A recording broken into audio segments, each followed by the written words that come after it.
So, and this is especially true if an organization is smaller, if its leadership is not particularly diverse, or if the mission of the nonprofit is not related directly to inclusion, equity, or diversity, right?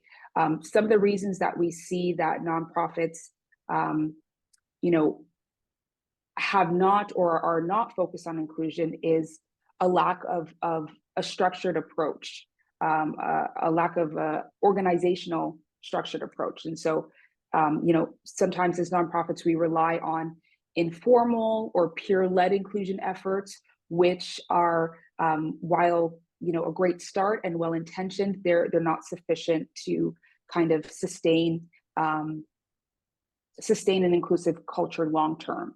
There can be a disconnect between values and practices. So while championing social justice externally, some nonprofits fail to really embed inclusion into their internal operations and model those values organizationally.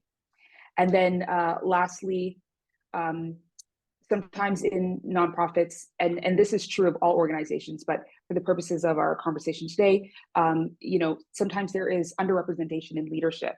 And so, despite all the great work that nonprofits do, research shows that nonprofits still struggle with achieving, inclusion and diversity and equity in governance and executive roles.